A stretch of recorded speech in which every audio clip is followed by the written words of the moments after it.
CCN news एक पाऊल महाराष्ट्रासाठी। बुलढाणा जिल्ह्यात आत्तापर्यंतची सर्वात मोठी कारवाई। बुलढाणा वन विभागात DFO म्हणून नव्याने रुजू झाले जमीर शेख यांच्या नेतृत्वाखाली करण्यात आली आहे। जिल्ह्यातील 6 सॉमिलवर धाड टाकून जवळपास 800 घनमीटरपेक्षा अधिक अवैध लाकूड जप्त करण्यात आलं। बुलढाणा DFO जमीर शेख हे स्वतः मैदानात उतरले। काल 12 मे रोजी सकाळी त्यांनी केळवद येथील सॉमिलवर अवैध सागवनसह इतर लाकूड जप्त करत सॉमिलला सील केले आहे। तर दुपारी मलकापूर शहरातील 4 सॉमिलवर धाड टाकली। तसेच संध्याकाळी दसरखेड MIDC येथील एका सॉमिलवर कारवाई केली, जिथे मोठ्या प्रमाणात अवैध लाकूड साठा मिळून आलं। या प्रकरणी सर्व सॉमिल चालकांविरुद्ध वन गुन्हा दाखल करण्यात येणार असल्याची माहिती बुलढाणा DFO जमीर शेख यांनी दिली आहे। तर आज बुलढाणा वन विभागाकडून काय कारवाई करण्यात आलेली आहे? बुलढाणामध्ये सर्वप्रथम मला जी माहिती मिळाली होती त्याच्या आधारित आम्ही चिखली तालुक्यातील केळवद या ठिकाणी सॉमिलवरती सकाळी आम्ही आमच्या टीमने छापा टाकला। त्याच्यामध्ये जवळपास एक 5 ते 6 घनमीटरचा सागवानाचा माल आणि नीम या प्रजातीचा माल भरपूर प्रमाणात सापडलेला आहे। तर ती सॉमिल आपण सील बंद करण्यासंबंधी जी काही प्रक्रिया असते ती प्रक्रिया चालू केलेली आहे।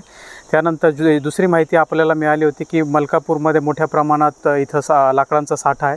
तर त्या धर्तीवरती आपण जळगाव जामोद मोताळा आणि जी आपली मोबाईल स्क्वॉडची टीम आहे त्यांच्या साहाय्याने आपण आज इथं पाहणी केली असता जवळपास एक 5 सॉमिल आपण तपासले आणि 5 सॉमिलवरती आपल्याला अवैध माल सापडलेला आहे।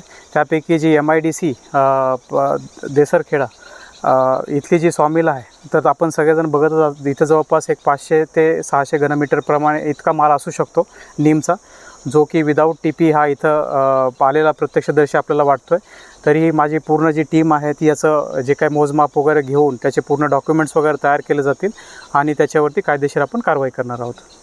तर सॉमिल वगैरे सील करण्यात आलेले आहेत। जिथं तालुका चिखलीमध्ये जी आपण सकाळी जी सॉमिलवरती कारवाई केली त्या सॉमिलला तर 100% आपण सील करणार आहोत, कारण की तिथं सागवानाचा भल्या मोठ्या प्रमाणात साठा आपल्याला दिसून आलेला आहे। या ठिकाणी जो साठा आहे याचे डॉक्युमेंट्स वगैरे तपासल्यानंतर पुढची कारवाई करण्यात येईल।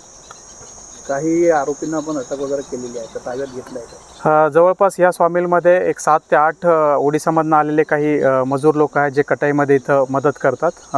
मी इथं जेव्हा प्रत्यक्ष पाहणी केली असं सगळेजण लपून बसलेले होते, परंतु जेव्हा त्यांना आपण ताब्यात घेऊ तर त्यांच्याकडनं पूर्ण चौकशी आपण केली जाईल आणि त्याच्यानंतर मग पुढचा निर्णय घेतला जाईल।